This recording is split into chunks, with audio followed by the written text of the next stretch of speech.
Cuando retiran esta glándula, el paciente debe suplir las necesidades de las hormonas que produce la glándula con el medicamento que es la tiroxina.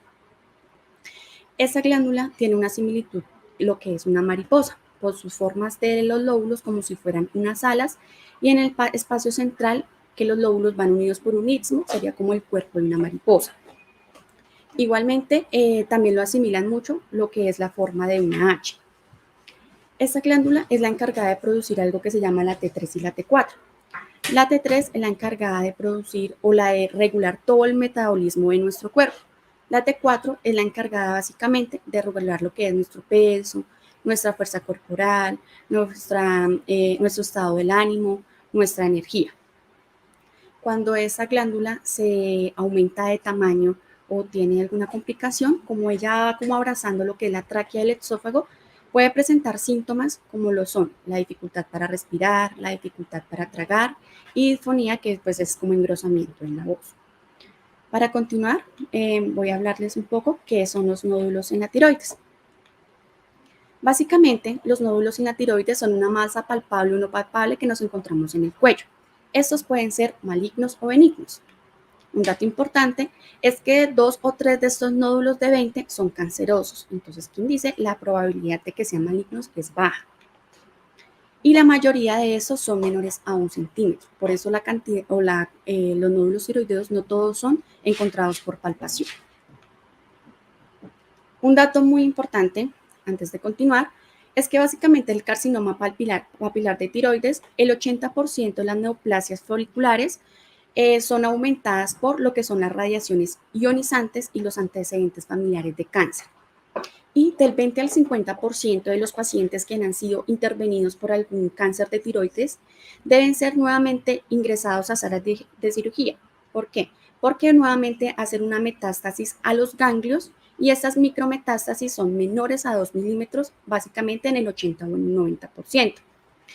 ¿Qué quiere decir? Que así esos pacientes nuevamente sean reintervenidos, no quiere decir que le vaya a mejorar la calidad de vida o de sobrevivencia, pero pues en una neoplasia o ninguna metástasis. A continuación vamos a hablar un poco sobre la epidemiología. Entonces vamos a hablar sobre la prevalencia de estos nódulos. Vamos a encontrar que por palpación es cuando los pacientes básicamente se los encuentran porque ellos mismos se los tocan, porque de pronto los pacientes o las personas se los ven su cuello aumentado de tamaño en un espejo, o básicamente nos vamos a colocar algún accesorio y nuestro cuello se encuentra, pues lo vemos aumentado de tamaño. Entonces, o también en alguna cita de control con el médico por palpación. Esta tiene una prevalencia muy baja, que es del 4 al 7%. Lo vamos a encontrar por ecografía. Entonces, ecografía son pacientes que vienen a sus controles, puede ser por algún nódulo anterior, entonces ellos vienen a verificar si el nódulo ha crecido o ha cambiado su tamaño o su forma.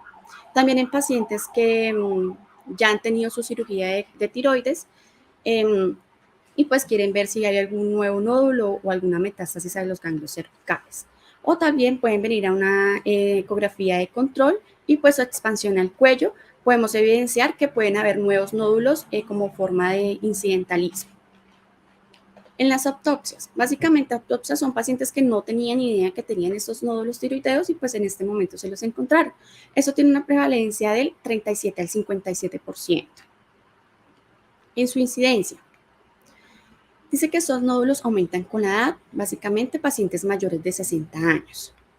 Y en los antecedentes familiares, porque como ya lo había dicho anteriormente, la mayoría de los cánceres son heredados de nuestras familias. En el sexo, vamos a encontrar que prevalece más en el sexo femenino. No quiere decir que a los hombres no les dé, solamente que estadísticamente se ha encontrado que prevalece mucho más en lo que son las mujeres. ¿Qué vamos a encontrar en la frecuencia aumentada? En la exposición a la radiación. Entonces es básicamente ejemplo personal de salud que se encuentra expuesto a radiaciones ionizantes y no utiliza sus elementos de protección personal como lo es el chaleco plomado y el cuello plomado. También en personal que trabaja en plantas nucleares haciendo los radiofármacos y también todos nosotros ya que estamos expuestos a la radiación del medio ambiente. También se puede aumentar con pacientes con deficiencia de yodo y en algún porcentaje en personas con historial del tabaquismo. Entonces, continuamos cómo es la evaluación del proceso diagnóstico. Entonces, básicamente, pues el nódulo se detectó por el mismo paciente o en alguna exploración médica.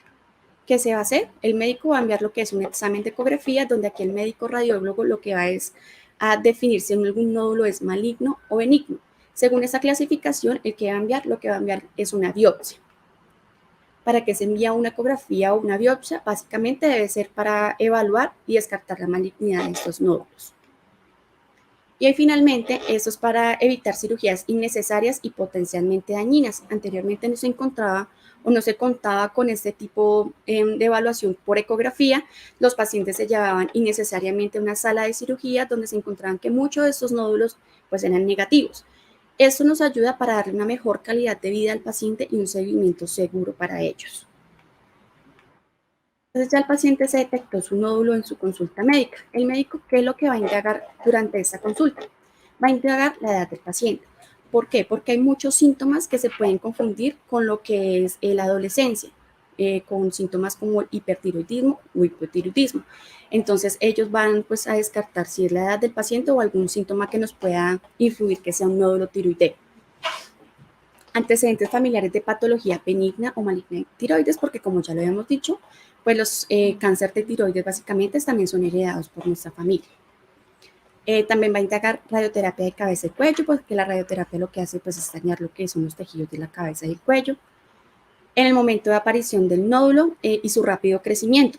Entonces él va a confirmar si es un nódulo que ya había estado y de pronto creció su tamaño o está generando algún síntoma o simplemente puede hacer una sintomología nueva y pues necesita algún examen complementario. Y también va a evaluar pues lo que es la existencia de síntomas como la disfonía, disfagia o disnea, dificultad para tragar, respirar y engrosamiento en la voz. ¿Qué va a hacer el médico en la exploración física? Básicamente él va a detectar si tiene uno o más nódulos pues en la tiroides, va a detectar o va a examinar detenidamente lo que son las cadenas linfáticas para mirar si de pronto hay una expansión a los ganglios cervicales y pues ya lo había dicho anteriormente, los nódulos palpables son mayores a 1 centímetro, por eso la palpación tiene una incidencia muy baja para detectar esta clasificación de los nódulos. También va a enviar lo que son pruebas complementarias, la TSH y la T4, para mirar el comportamiento, lo de la que es la glándula tiroides y pues algunos síntomas que nos puedan influir en algún comportamiento de un nódulo o una deficiencia del funcionamiento. Calcitonina, pues también para verificar lo de las glándulas paratiroides y marcadores tumorales para detectar si puede haber un cáncer que sea primario o puede ser generado de otra parte. También esos marcadores tumorales se pueden tomar en el momento que se realiza una biopsia de tiroides con algo que se llama la tiroglobulina, que se toma, como lo digo, en el momento de la toma de la biopsia con una aguja especial y que va a ser enviada a patología en solución salina. ¿Cuáles síntomas podemos detectar de que pronto tenemos un nódulo primario? Vamos a encontrar síntomas que es el hipertiroidismo.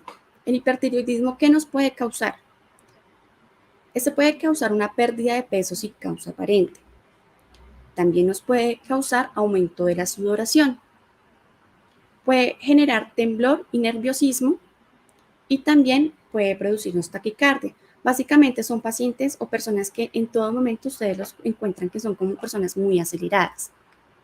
O en el hipotiroidismo, que básicamente es aumento del peso, aumento de la sensibilidad al frío, pueden tener piel seca, ronquera, estreñimiento y pueden presentar debilidad muscular.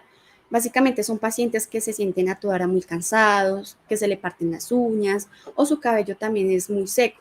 Entonces, esos son como los dos síntomas que podemos tener para detectar un nódulo primario. El médico va a enviar lo que es una ecografía. ¿Qué es la ecografía? La ecografía es el método de diagnóstico de detección de los nódulos tiroideos. Ese es el examen más importante donde podemos clasificar los nódulos tiroideos. Se puede tener también exámenes complementarios, pero la ecografía va a ser el número 1 para hacer el seguimiento a estos nódulos. Básicamente la ecografía es muy importante porque también no tiene irradiación para el paciente y es muy sensible y precisa para su evaluación de la patología nodular tiroidea junto con lo que es la biopsia. ¿Qué requerimos para hacer una ecografía?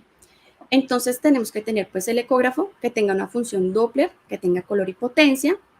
Debemos tener traductores que sean lineales, de alta frecuencia y una penetración de 5 centímetros. O sea, quiere decir que traspasen los tejidos 5 centímetros para llegar a lo que es la tiroides y poder identificar nuestros nódulos tiroideos. Básicamente es un estudio que es indoloro, no es invasivo y es a través de ondas de ultrasonido. Y esto lo que busca es analizar el crecimiento del tamaño de la tiroides cuando pues hay una sospecha de un bocio, de nódulos o bultos que nos encontramos en el cuello. También puede enviar lo que son el médico pruebas de imagen complementarias, como lo son la gamografía tiroidea. La gamografía básicamente, ¿qué es? Esta es la única técnica que nos va a ayudar a permitir evaluar la funcionalidad de los nódulos tiroideos y la glándula tiroides. Esta prueba va a pintar o va a hipercaptar algo que se llama los nódulos fríos y los nódulos calientes. ¿Qué son los nódulos fríos? Básicamente esos nódulos fríos son los que no tienen la captación del yodo y esos pueden ser tanto malignos o benignos. Y los nódulos calientes son los nódulos hipercaptantes, que básicamente son nódulos benignos. Eso solamente nos va a ayudar a ver la funcionalidad tanto de la tiroides y los nódulos, pero nos va a descartar si alguno es cancerígeno o no es cancerígeno. Solamente se descarta a través, como le hemos dicho, de la ecografía y lo que es la biopsia. Vamos a encontrar otros dos tipos de exámenes complementarios, como la tomografía computarizada y la resonancia magnética. Esto se busca básicamente para mirar la expansión o alguna metástasis en el cuerpo de los pacientes. Se pueden hacer tomografías y resonancias de cabeza y cuello, de tórax y abdomen, y básicamente eso se utiliza en medio de contraste, pues para ver o para hipercaptar si hay alguna expansión a otra parte del cuerpo de alguna metástasis del cáncer primario, como lo es la tiroides. Encontramos otro estudio importante que es el PET. El PET básicamente lo que busca es mirar si hay metástasis en el cuerpo del paciente, en qué estadio está la enfermedad y busca en casos con nódulos indeterminados o sospechosos. Vamos a seguir con los hallazgos ecográficos en la evaluación tiroidea. Básicamente acá buscamos lo que son los nódulos benignos y los nódulos malignos. Vamos a comenzar con los nódulos benignos. Entonces vamos a encontrar nódulos que se llaman coloides. Estos nódulos básicamente son lesiones de lento crecimiento. Estos están básicamente llenos de un material mucoso producido por el epitelio que lo reviste. Como lo vemos en la imagen, es un nódulo que es totalmente redondo y está lleno como de un material mucoso dentro del nódulo. Eso tiene como pequeñas pintas, pero básicamente el seguimiento que se le hace a estos nódulos es un control según un criterio médico. Vamos a seguir con lo que es la tiroiditis de Hashimoto. La tiroiditis de Hashimoto no es un nódulo, básicamente es una afección causada por una reacción del sistema inmunitario contra la glándula tiroides. Como lo podemos observar en la imagen, la tiroides ha perdido totalmente como su tamaño, su forma, y básicamente no se ven bien como las alas de la tiroides. Entonces solamente es una afección que crea el cuerpo contra la tiroides, no es ningún nódulo. Vamos a encontrar algo como son los quistes simples hemorrágicos. Los quistes simples hemorrágicos básicamente son cavidades que se llenan también de líquido y de componente sólido.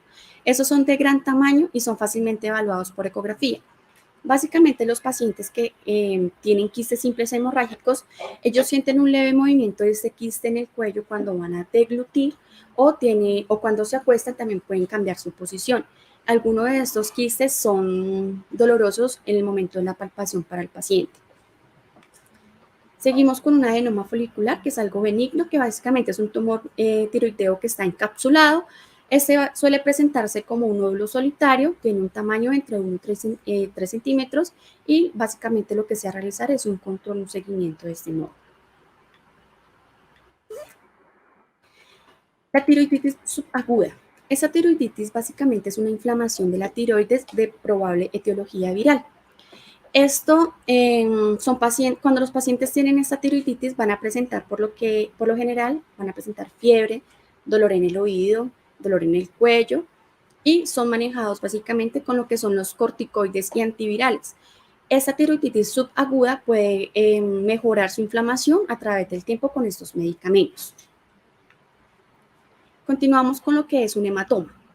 El hematoma, eso se produce en el cuello después de una cirugía tiroidea. Esos hematomas pueden ser potencialmente mortales. ¿Por qué? Porque las cavidades se pueden llenar tanto de líquido que puede hacer que el paciente produzca dificultad respiratoria.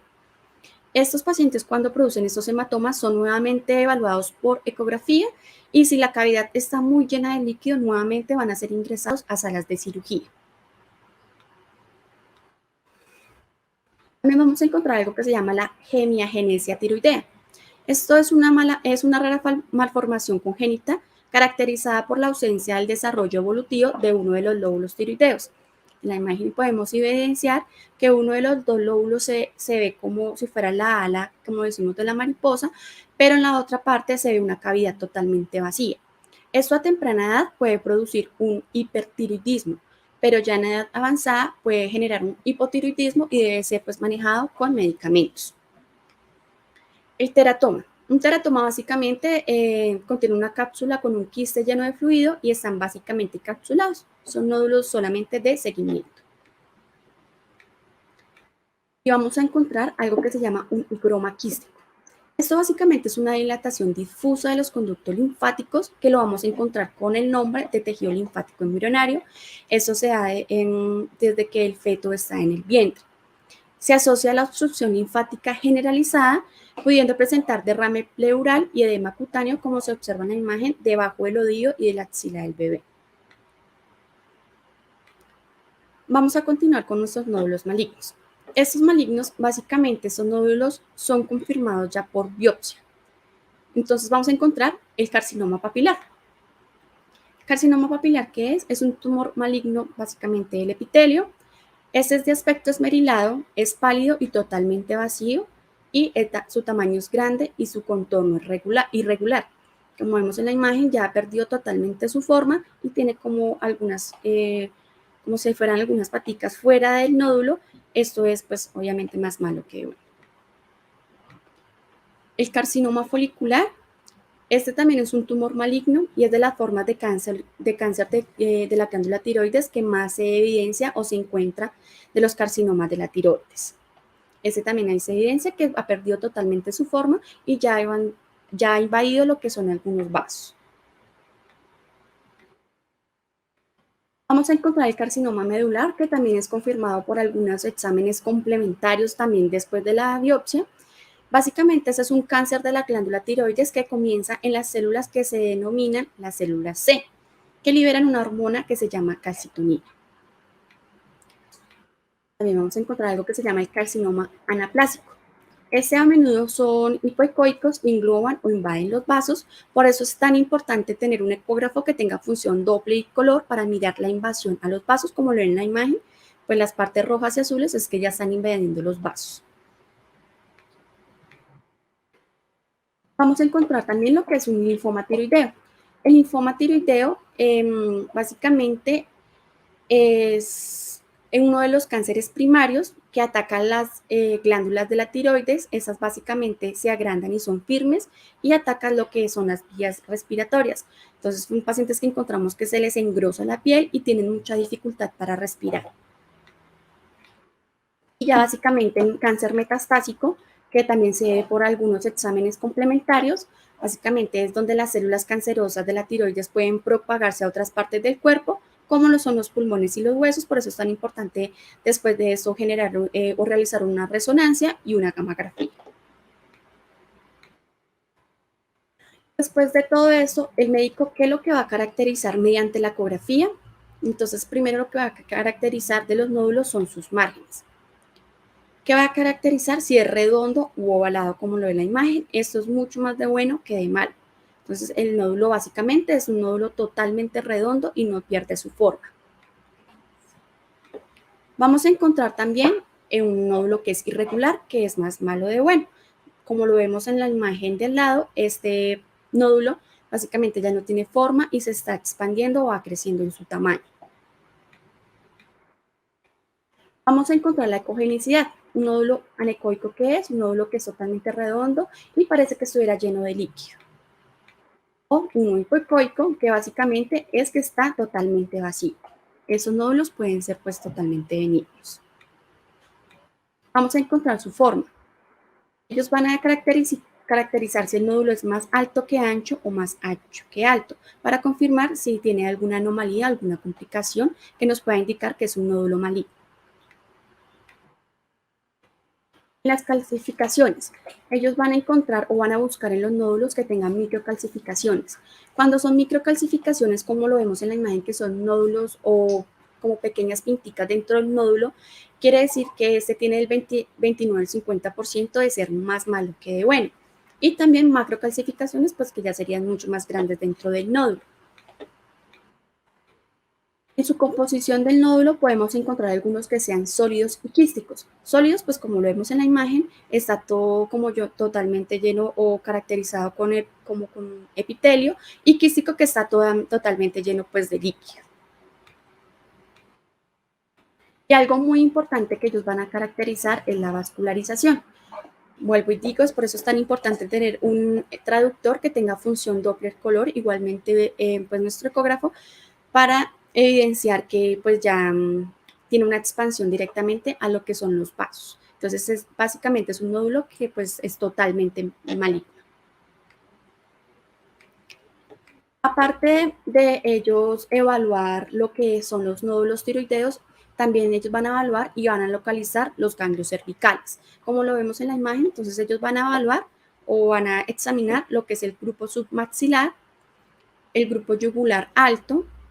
También van a evaluar lo que es el grupo yugular medio, el grupo yugular inferior, grupo del triángulo posterior, el comportamiento central y la región del mediastino superior. ¿Para qué ellos van a evaluar esto?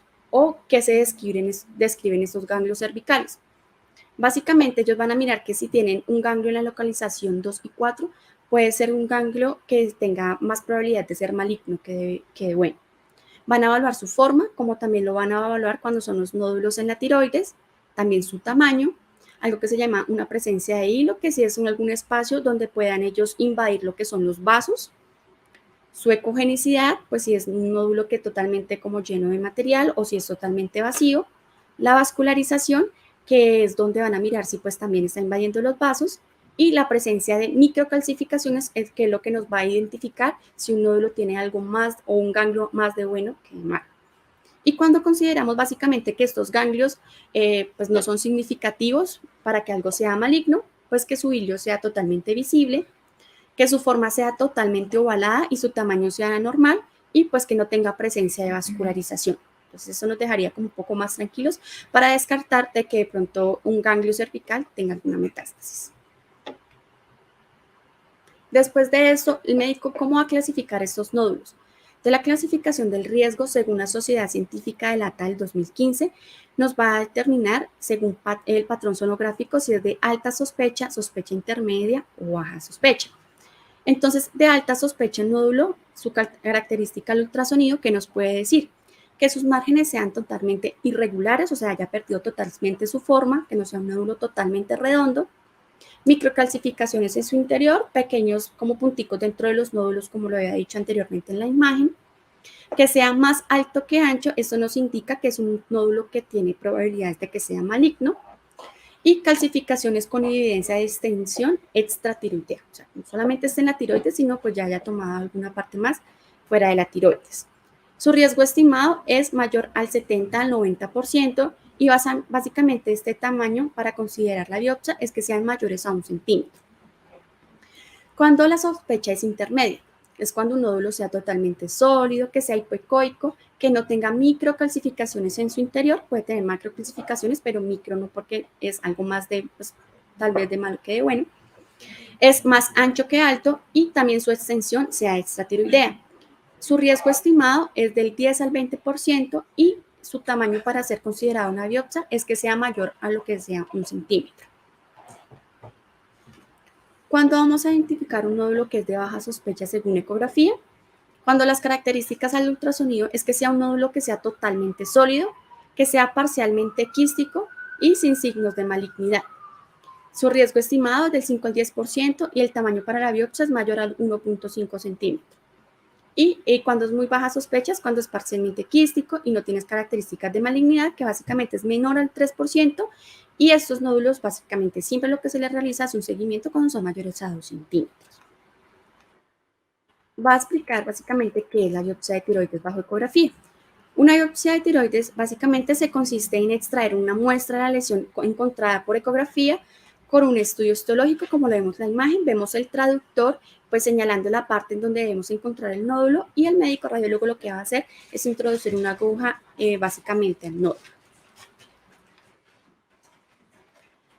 ¿Cuáles son los cuidados de enfermería antes, durante y después del procedimiento para esta biopsia de tiroides? Entonces, en la entrevista, primero van a agendar una entrevista con una jefe de enfermería como si fuera una consulta con algún médico.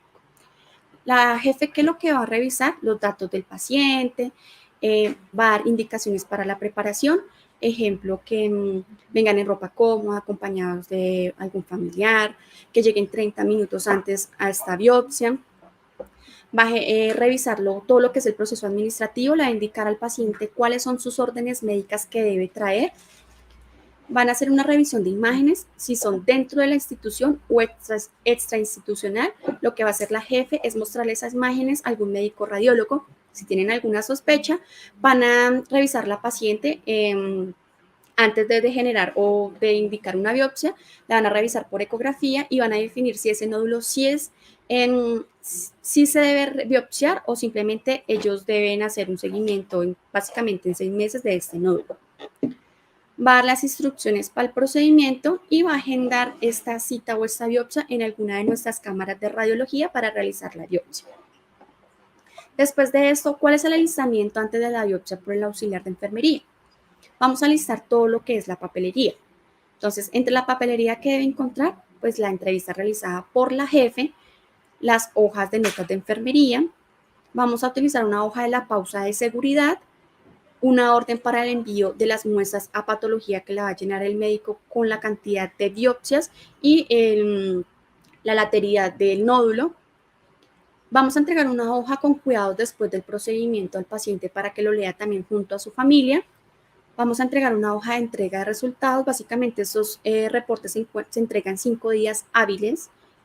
Una orden que le vamos a entregar en la parte de la recepción, donde ellos van a facturar cuántas biopsias se tomaron para que patología no reciba esas muestras y puedan hacer después su respectivo seguimiento a estos nódulos o a esta muestra. Y algo muy importante es el consentimiento informado, que no nos puede faltar. No se puede realizar un procedimiento si el paciente no ha firmado el consentimiento informado, pues porque como todo procedimiento tiene alguna complicación, y esto pues nos amerita de que el paciente ya está informado de cuáles son las complicaciones que puedan tener en ese procedimiento. Estos son el alistamiento de los insumos que debemos tener para una muestra. Entonces vamos a tener lo que son los guantes estériles, 6,5, 7,5 y 8, según pues como lo sea el médico. Un hisopo con alcohol más clorexidina que nos va a ayudar a desinfectar lo que es la piel. Vamos a tener 3 jeringas de 10 centímetros. Básicamente una se utiliza para el alistamiento de lo que es la anestesia. La otra lo que vamos a utilizar es para la aspiración del nódulo. Y la otra es por si nos falta alguna o de pronto se nos cae alguna de estas jeringas. Perdón. Vamos a utilizar aguja calibre 22 o 25. La aguja calibre 22 es la que encontramos de color negro. Esta aguja es un poco más gruesa y más firme. Y la naranja es un poco más delgada, pero es mucho más flexible. Eso pues ya va a criterio médico, cualquiera de las dos que quiera utilizar. Catéter 14 y 16. Este catéter, ¿para qué nos va a ayudar? Algunas biopsias no solamente se hacen con aguja calibre 22 y 26. ¿Por qué? Porque hay pacientes que vienen ya para una rebiopsia, entonces, o ya el nódulo es totalmente confirmado por sus márgenes que es un nódulo que tiene alta probabilidad de que sea cancerígeno. Se va a realizar con lo que es una aguja Trucut número 20, que es la más pequeña, para cortar tejido. Entonces, este catéter lo que nos va a ayudar es a servir como de guía para introducir esta aguja Trucut. Solución salina, pues esa solución lo que hace el médico es, junto con una aguja, generar un vacío y utilizarla como forma para sacar la solución y mojar al paciente en el cuello para que le ayude a visualizar más la imagen en la pantalla del ecógrafo. Agujas, pues vamos a utilizar la 18 y la 26. La 26 básicamente se utiliza para dar una pequeña anestesia al paciente en la parte de la piel y no duela o no arda tanto. Y las otras son para ya utilizar la anestesia en la parte más profunda. Las gasas, pues básicamente es pues para secar las partículas de sangre que el paciente pues tenga en el cuello. Van a utilizar lo que es la lidocaína sin epinefrina más el bicarbonato. ¿Por qué se coloca estos dos medicamentos? Porque como todos sabemos, la lidocaína al momento de inyectarla, esta puede arder mucho en el paciente. Al colocar 1 centímetro de bicarbonato y 9 de lidocaína, ayuda a que como la neutralidad de la lidocaína se presente y no arda tanto en el paciente. Vamos a utilizar lo que es un campo estéril. El campo estéril que va a tener lo que es una bata, un campo de ojo y una toalla con la que el médico se va a secar sus manos. Vamos a alistar lo que son de 8 a 10 láminas. Cada lámina de esas debe estar marcada en la parte superior con las iniciales del nombre del paciente y su número de cédula.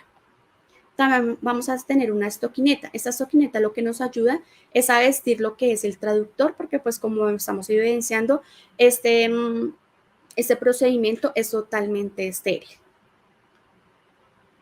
El gel conductor lo que hace es, vamos a aplicar un poco en lo que es en el traductor para que ellos puedan visualizar mejor la imagen por ecografía.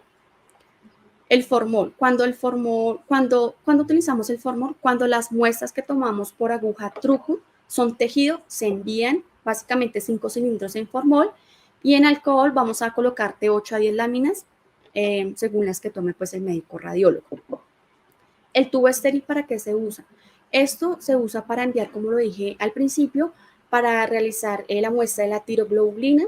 Entonces este tubo lo que hace es llenarlo de solución salina y con la aguja lo que van a hacer es lavarla dentro de ese tubo y enviarla a patología y esa nos sirve como un marcador tumoral. Aquí en estas imágenes podemos evidenciar una mesa abierta calibre 22 o 25 con un espinocad y la que sigue es una mesa abierta pero con la aguja número Trucut 20. Y también pues vamos a tener listo lo que es el libro de patologías y la nevera para poder enviarla con nuestro personal de apoyo a patología. Esa es una de las imágenes que tomamos durante también el procedimiento con una paciente que ya tiene totalmente desinfectado su cuello y tiene un campo estéril. ¿Qué vamos a verificar durante este procedimiento? Los datos correctos del paciente, su nombre, su cédula. Vamos a tener siempre una comunicación en espejo con los especialistas y vamos a hacer una marcación correcta, pues básicamente lo que es estudio. Debemos verificar que las órdenes que ella trae sean las correctas y el tipo de estudio correcto. Vamos a verificar junto con la paciente y el médico los datos que vamos a colocar en el ecógrafo y también junto al paciente. Esta es una de nuestras imágenes de alguno de nuestros médicos radiólogos realizando una biopsia de tiroides con aguja calibre número 25 y con una de sus residentes. Como lo vemos, ellos siempre están guiados por la imagen para encontrar el nódulo con el traductor totalmente vestido por una estoquineta. Entonces, ¿cómo hacer la extensión del material que ellos han tomado en una lámina? Entonces, básicamente ellos lo que van a hacer es una aspiración del nódulo mediante lo que es la aguja. Van a colocar esto en cada lámina y encima de cada lámina la van a expandir con otra. Van a dejar secar esta lámina de 1 a 2 minutos y lo que van a hacer es colocarla dentro del alcohol. La imagen siguiente que vemos es una imagen que se toma de la aguja Trucut cuando se coloca el material en lo que es el formol. Básicamente ellos lo que hacen es quitarle la pequeña muestra de la aguja, introducirlo con otra aguja a lo que es el formol, sin pues hacer que la aguja con la que ellos están tomando la muestra toque lo que es el formol. Después de haber realizado la biopsia, ¿cuáles son las recomendaciones posteriores a esta biopsia para nuestros pacientes? Estos pacientes, después de haber realizado la biopsia, se va a dejar una cura en el sitio de punción, el cual se le va a indicar que se le va a retirar el otro día cuando se esté realizando el baño. Le vamos a dar hielo local, que básicamente se lo van a colocar de 3 a 5 horas según pues necesidad, y se lo deben colocar intermitente para que esto no queme la piel. Le vamos a decir que no debe exponerse al sol, ni a piscinas, no tomar medicamentos anticoagulantes y alcohol, y no hacer ejercicios de alto impacto que nos generen de pronto una infección en el sitio de punción o un sangrado. ¿Cuáles son los cambios que pueden tener los pacientes después de esta biopsia? Un cambio esperado puede ser una leve sensación de disfagia, pueden tener dolor o equimosis y una inflamación que puede durar hasta los 7 días. ¿Cuándo le podemos decir al paciente que debe venir por urgencias? Es cuando ellos se presenten con una masa en el cuello, cuando también tengan dificultad para deglutir, para respirar y una sensación que tengan en el cuello, que presenten sangrado en el sitio de la punción y un dolor que sea muy intenso. Por lo general, para estos procedimientos ambulatorios se envía, si tiene dolor, medicamentos cada 6-8 horas, como lo es el acetaminofén únicamente. Después de haber realizado la biopsia, y eso es lo que podemos pues, encontrar en nuestro resultado de la patología, según clasificación de Bethesda para la citología tiroidea. Entonces, ¿cómo la vamos a categorizar? Entonces podemos encontrar un reporte de patología que diga que es diagnosticado insatisfactorio. Su riesgo de malignidad es del 1 al 5%. ¿Y cuál es el manejo que se le debe hacer a este resultado? Repetir una biopsia, básicamente después de 3 meses, cuando ya el tejido del cuello haya sanado. Cuando encontramos un reporte, eso pasa frecuentemente con los pacientes cuando vienen a repetirse en una biopsia, es que de pronto en el sitio que se la tomaron mal. No, quiere decir que de pronto en el nódulo que la tomaron estaba muy lleno de líquido y no encontraron bastantes células para estudiarlas y pues categorizar dentro de esa clasificación si es benigna o maligna. No quiere decir que una muestra esté mal tomada, solamente que fue un líquido que no encontraban bastante material. Vamos a seguir con un reporte de patología benigna. Esta básicamente es de 2 al 4% el riesgo de malignidad y lo que vamos a hacer es observar al paciente con ultrasonido según criterio médico, básicamente es en 6 meses. También vamos a encontrar atipia o lesión folicular de significado indeterminado. Su riesgo de malignidad es del 5 al 15%. Se debe repetir nuevamente la biopsia, como lo había dicho anteriormente, básicamente después de 3 meses, esperando que la parte del cuello pues, se recupere de la biopsia tomada anteriormente. La neoplasia folicular encontramos entre el 15 al 30% su riesgo de malignidad y ya pues esos pacientes deben ir ingresados a salas de cirugía para realizarles una hemitiroidectomía. Cuando son sospechosos de malignidad, que ya pues tienen un riesgo de malignidad muy alto, que es básicamente el 60-70%, son pacientes que también van a ingresar a salas de cirugía y su manejo va a ser pues retirar totalmente la tiroides o retirar una parte de su tiroides. Y ya por último vamos a encontrar un resultado maligno que es del 97 al 100% su riesgo de malignidad y ya son pacientes que pues se les hace un seguimiento de tiroidectomía total, pues haciendo pues que sea una mejor calidad de vida y un seguimiento oportuno para estos nódulos. Cabe resaltar de que en el área de radiología contamos con varios médicos radiólogos que están altamente entrenados para hacer la biopsia de tiroides y clasificación y seguimiento de estos nódulos. Tenemos salas especiales y todo un grupo entrenado para hacer el seguimiento y un oportuno manejo de esta clasificación de los nódulos. Muchas gracias.